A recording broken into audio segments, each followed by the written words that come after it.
What's going on, ladies and gentlemen? Welcome to another episode of Chicago Bulls Central. We got to talk about the Bulls' loss last night, some surprising trends, I should say more concerning trends than anything. Zach LaVine's comments after the game will also look towards the Bulls' next few games over the course of the next week. We're going to all that and more right after this. Okay, so unfortunately, Chicago Bulls played like shit defensively last night against the San Antonio Spurs, a team in which, if you watch my preview video and the post game, I said the Bulls had to execute on both sides of the ball, or a team like the San Antonio Spurs were going to take advantage of it, and that's exactly what happened. What we're seeing here with the Chicago Bulls team is a few different things, right? I know naysayers are going to immediately go to ISO ball. People are going to talk about it being because of Alex Caruso and Lonzo Ball not being there. It's a combination of a lot of different things. ISO ball, the way that people talk about it is an issue, but I don't think it's as much as the singular issue as people are thinking. What happens if you look at it, players aren't moving without the ball. Just players are not moving without the ball on offense when the game gets tight, right? Specifically when the game gets tight. When we're playing with the lead, the energy's going, the ball's flowing, everyone's playing confidently. But when you see it when the Bulls are playing with a close game and they give up these huge leads or they're giving up runs, players like Io, as much as I love Io and Io's great and Io's going to work himself out of it, but Io, Troy Brown Jr., Vooch to some degree, they sit back and watch and hope that DeMar and Zach are going to get them out of this. And this is where having, missing players like Lonzo, who's always going to shoot. Lonzo can go 0 for 10. He's going to confidently take that next shot if it's open. And Caruso, Caruso is Caruso. Where we miss them, not just on the defensive end. I'm going to talk about the defensive end, but this is where we miss players like that. Is that players that have been in this league for a long time. I was asked, and I talked about this a little bit on the live stream last night. So if you were there, that some of this may be reset information to you. But one of the things when I was asked before, is the Bulls' lack of experience going to come back to bite them in the playoffs? I always said no. And I always said no because of us having DeMar, us having Zach, who, even though Zach is inexperienced in the playoffs as well, but we have players that are confident and defined in their roles. What we're seeing is that even though I still trust the starters more so than not when it comes to the playoffs, is that if it gets tight in there, some of our bench players may Io, who doesn't take shots, Kobe, he gets a little timid sometimes, but more so when the shot's not falling. They didn't go to Kobe in this game as much in the second half as I thought that they would have, considering how good he played in the first half. But all those things being said, they're all definitely factors. And, it's a part of it because the Bulls offense, they still put up over 120 points. More times than not, that's going to be enough to win you basketball games. It's also on the defensive end. And what we're seeing, and somebody pointed out last night on the live stream, is why is it that when we had zone Caruso, players like DeMar, players like Zach were being better defensively? And one of the things that I pointed out there, and this may be something that's overlooked, is that it's because of having a player like Zoe and Caruso out there who are smart enough and coaches on the floor enough that they call out and they talk to their players. We're not seeing enough communication out there. But when you have a player with the defensive basketball IQ, like a Alex Caruso, like Lonzo Ball, it makes the other players on the team defensively better because that smart defensive IQ player is talking to the players around him, right? They're calling out and saying what the other team may be doing on offense. They're telling their teammates what to look out for. So when you're seeing that now being taken away, players who had been better defensively this year, and Zach, who in the first part of this season was playing much better defensively, that you're starting to see those things go away and the Bulls get away from those things, as well as like the turnovers that happen between Zach,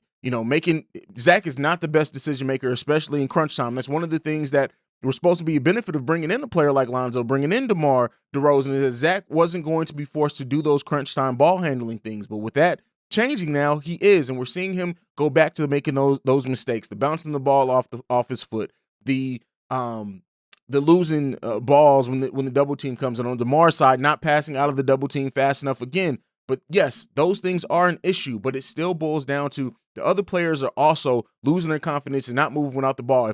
If Zach or DeMar pass the ball with players literally standing still and the defense being able to clearly read where the ball's going to go, that's just going to be a turnover in another way as well. There's a lot of things going on with this team that's causing it to be the way that it is, and it could be a very tough run if this Bulls team does not figure it the hell out. They need to figure those things out because that's what's going to help us in the playoffs. The Bulls have a fairly easy week upcoming, and they need to use this week as a tune-up week to work out these kinks, because it's going to be getting tougher for them, and we'll go over that here in a second.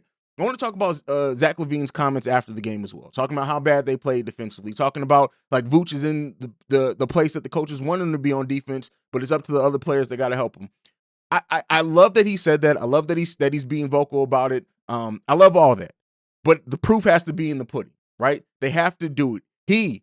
Because you're the player now that spoke out about it, because you realize it, because you notice it, I need to see Zach LaVine actually step up and be a leader. And this is one of my critiques on Zach LaVine. Again, this is not to say I'm not a naysayer. I'm not a Zach LaVine hater like some Bulls fans. I love Zach LaVine. I want to see Zach LaVine here for a very long time, and I truly believe Zach has all the skills to be the best shooting guard in the league. I truly believe that. But one of the things that we need to see him go on, and he doesn't have this young age thing anymore. Zach needs to step up and be the vocal leader and lead by example. That means Zach LaVine, he has to improve his basketball IQ. He has to improve his decision making. He has to improve his defensive intensity. You see Zach LaVine, I mean, he tried, right? There was a period where the Bulls got that lead down to about 3 that it seemed like Zach was trying to key in defensively. Then the moment the Spurs took the lead back and it got back up to 8, you see Zach LaVine falter, right? You see him allow the refs to get in his head. We need Zach LaVine to step up and be the leader of this team because, hey, yes, DeMar's here. DeMar's great, but DeMar's here for a good time, not a long time. When you look at how long LaVine's going to be here versus how long DeMar's going to be here, we need Zach LaVine to step up. And I know there are going to be a lot of Bulls fans that watch this video and don't like what I have to say, but at the end of the day, like I said, I have to be honest with my feelings on this team. This is not going to cut it. This is not going to cut it in the playoffs. And also, not just talking about the players, Billy Donovan has to make adjustments quicker. Billy Donovan, and what we're seeing in a lot of games is Billy Donovan is just getting out fucking coached. And yes, it's Pop, right? It's Pop. He's one of the, if not considered the best coach of all, one of the best coaches of all time. But with all that being said, when a simple pick and roll is literally, you can't figure out how to stop a simple pick and roll and you got out coached by that, you need to look yourself in the mirror and coach and asking you, what the fuck are you teaching your players to do? And again, this is not me. This is not the sky's falling. This is not me saying Billy Donovan needs to be fired or anything like that. But Billy D has to figure it the hell out. He talks about he wants to see this team defend better. They need to do it. And I know some people in the comments like, well, the Bulls need to practice this. Hey, if y'all been to a Bulls practice and say what they need to practice more, so be it. I haven't. So I'm not going to say that what the Bulls need to practice, or they're not practicing something enough, but they need to get this shit together. They need to get this shit together. And specifically when I talk about things from the perspective and the view of a playoff series, right? The Bulls being destroyed by simple things like pick and rolls and zone defenses are going to make it very, very tough for the Chicago Bulls, especially if they face a strategist that's a coach on the other side and on the other team. It's going to get very difficult for the Bulls in the playoffs, and they need to figure this out. They have the personnel to figure it out. I get it. We're missing Caruso. We're missing Lonzo. But again, most of defense and the way that this team played, one-on-one defense is not what won this team. Yes, players like Lonzo and Caruso and the versatility that they bring to this team help a lot on defense. And it's amazing to have players like that. But the problems that are going on with this team are more than just even what their additions are going to fix. Even the people and fans who are going to sit here and talk about trades, even if you can bring in the best defender in the world right now, and it's not going to fix everything that's going on with this team. This team has to look at themselves, between the coaching staff, making adjustments, and the players themselves and their confidence, whatever it is, and they're going to have to figure it out. Now, lastly, let's talk about the Bulls' upcoming week. The Bulls have a fairly light week coming up, right? So Sunday, tomorrow, we play Portland. Then we play Orlando on Tuesday, Toronto Thursday, Indiana on Friday. Now, those second two games, Toronto and Indiana, are teams that have given us trouble, right? But Portland and Orlando are going to be very interesting games. Orlando's giving us trouble as well. We know what Orlando did to us in the last time that we faced them. The Bulls are going to have to use this next week to be a tune-up week. They're going to have to get it together. They're going to have to look at themselves and really figure it out and fine-tune and tighten up some of the issues that have been plaguing this team. The thing is, like I said before, the issues that we're seeing with this team have been issues even when Caruso, even when Lonzo were here. These have been issues that have been prevalent in every game that we've played this season. It's just more times than not we were able to come out on top of it. But these issues, we're seeing teams exploit them. We're seeing teams be able to get them together. This Bulls team needs to use this next week as a tune-up because the following week we got Philly next Sunday, Phoenix Monday, and then Charlotte on Wednesday.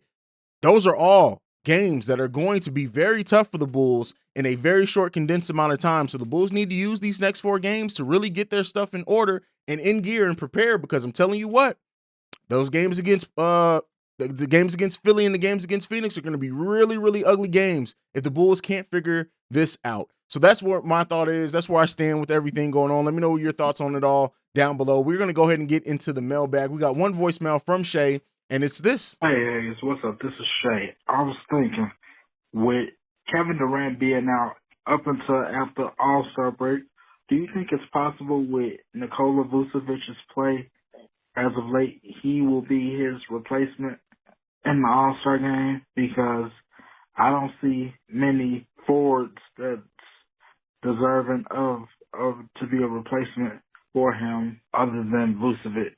Anyway, tell me what you think. Peace. Okay, so Shay asked if there's a chance that Nikola Vucevic can be who replaces Kevin Durant.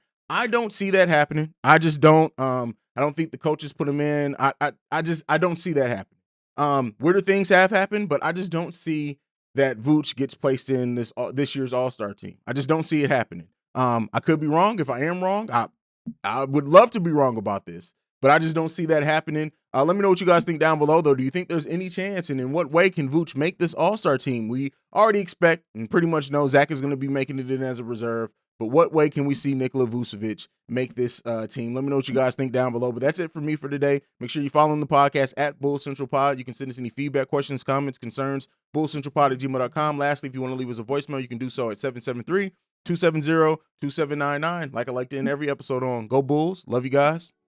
Peace. This has been a presentation of the Break Media.